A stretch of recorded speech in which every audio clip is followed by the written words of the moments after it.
Mr. Sharp, I want to make sure that you understand and know that I receive, the district attorney's office receives, your attorney will receive all of your disciplinary incident reports from the jail.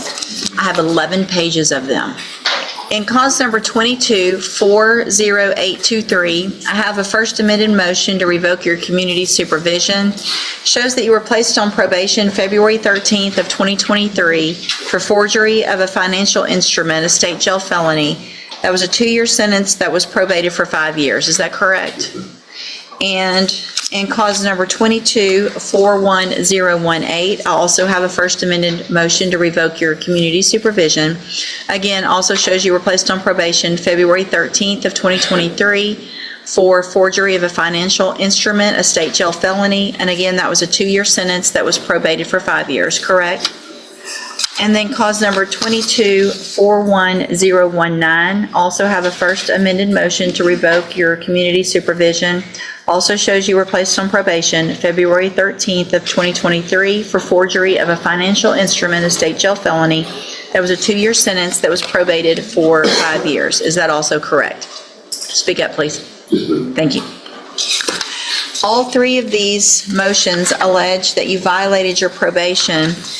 Count 1 alleges in each case that you failed to report as directed to the probation department December of 2024 and January of 2025. And is that true or not true? True or not true? Count 2 in each case alleges that you failed to provide verification of completing the theft program or the theft prevention class. Is that true or not true? Count 3 in each case alleges that you did not provide verification of entering and successfully completing the moral recognition therapy. Is that true or not true? MRT program. MRT. True. That's what we're talking about. Count 4 in each case alleges that you are behind in your court-assessed fees. Is that true or not true? True.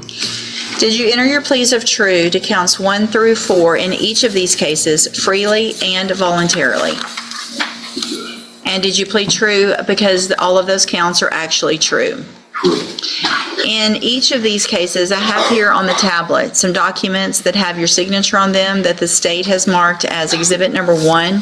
Before you signed those, did you go over them with Mr. Parker? Yes. Do you fully understand them? Yes. And do you understand, if I follow the agreements that you've made with the district attorney, that you will be waiving or giving up any right to appeal? State tenders number 1 in each case. Objection. It's admitted in each case. Is there any evidence that Mr. Williams is not competent? No, Your Honor. All right, Mr. Williams, in each of your cases, I'm going to find that you enter your pleas of true to counts 1 through 4 freely and voluntarily. Find those counts true. Find sufficient evidence in each case to revoke your probation.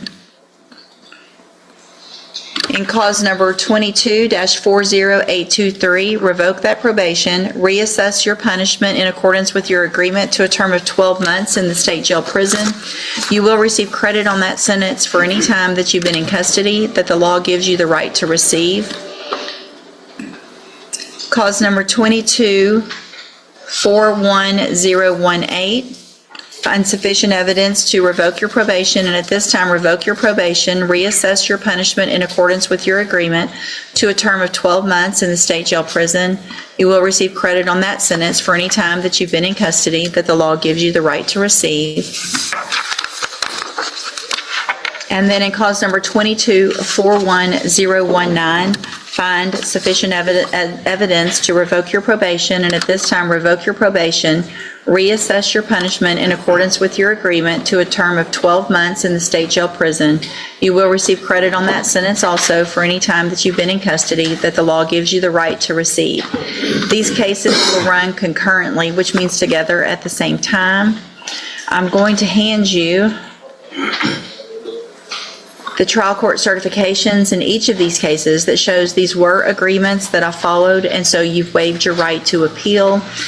When you entered your pleas in these cases, I went over with you the fact that you're ineligible under Texas law to possess a firearm or ammunition. I'm attaching a copy of that because of the judgments. You are ineligible to possess a firearm or ammunition, and if you have questions about that, you can read that document or talk to Mr. Parker, all right? Good luck to you, sir. You can go back with the bailiff. Thank you, Judge. Thank you. Morning, sir. Are you Luther Sharp? Yes, ma'am. Mr. Vasquez, will your client waive the formal reading of the indictment? Yes, Your Honor.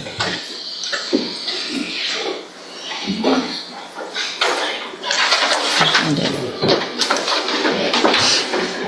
Mr. Sharp, in cause number 25, wait, are we going on count one? Count one, Your Honor. All right, hold on, let me, get that done.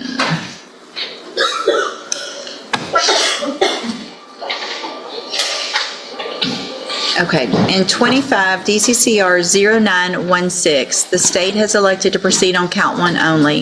It alleges that you committed the second-degree felony offense of aggravated assault with a deadly weapon from May 26th of 2025, and how do you plead to that charge? Yes. Are you pleading guilty freely and voluntarily? Yes, ma'am. And are you pleading guilty because you actually did what they've charged you with? Yes, ma'am.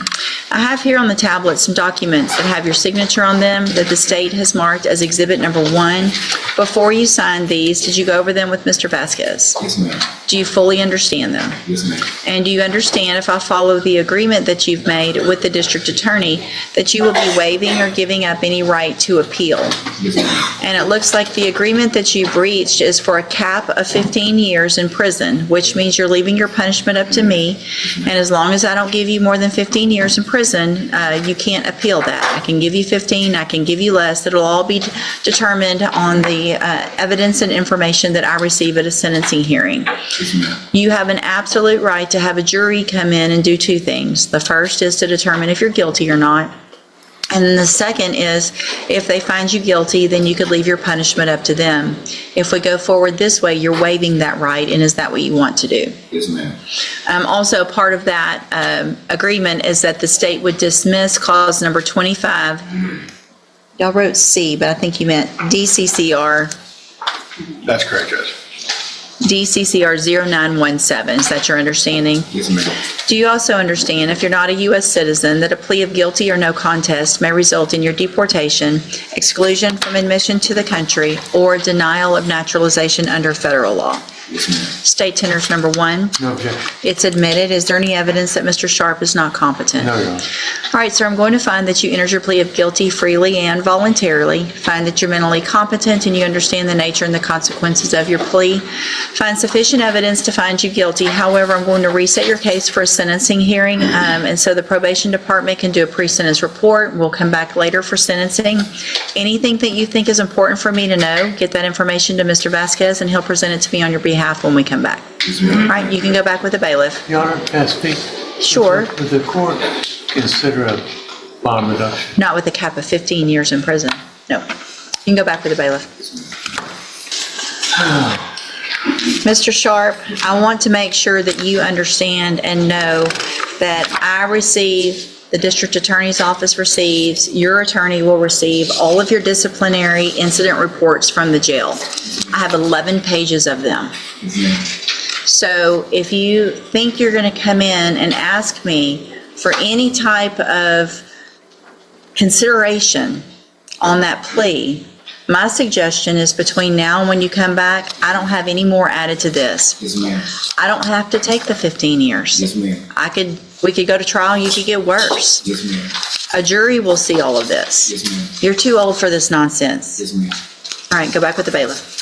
All right, are you Robert Lowe? Yes, ma'am. And so Mr. Lowe was previously in court, entered pleas of guilty to 3 cases of possession of child pornography. There was an agreement in those 3 cases for a 7-year deferred probation and a $1,000 fine with dismissals, I think, in 3 or 4 other cases. I've received the pre-sentence report. Has everyone had an opportunity to review that report? Yes, Your Honor.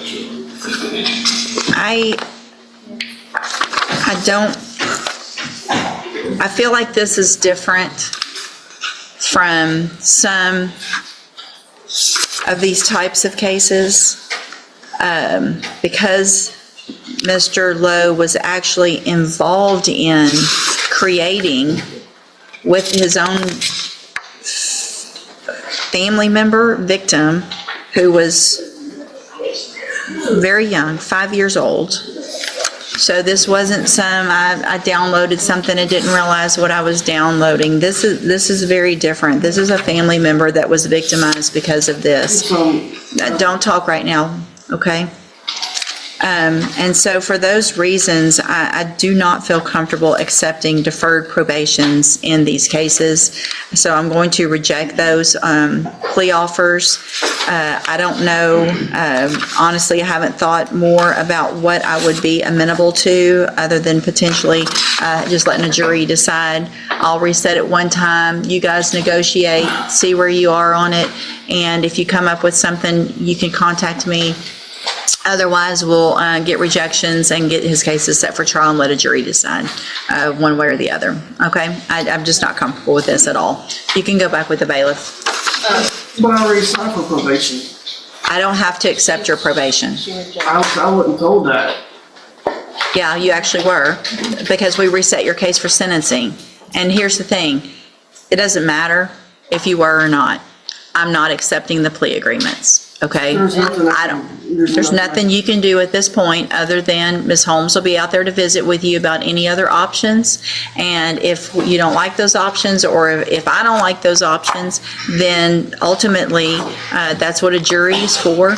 If everyone can't agree, and then we get a jury to come in and determine if you're guilty and what the punishment is if you are found guilty, okay? So let's see where we're, I'm not gonna consider any bonds at this time. Yes, Your Honor. I just, his mother is here, and so, but just for the record, because I have spoken with her on several occasions as well, as with Mr. Lowe, they did keep asking me if he would get out today, and my response to both of them was that it's up to the judge at the Okay. end of the day. So Thank you, I Ms. told you Holmes. that yesterday Yes, ma'am. when I visited with you, Yes, ma'am. and I told that to your mother. Yes, That ma'am. ultimately it's up to the court on whether you would be released today and placed on probation. Yes, ma'am. Thank you, Ms. Holmes. You can go back with the bailiff. I can't say nothing else. It's probably not wise right now, okay? Go back with the bailiff.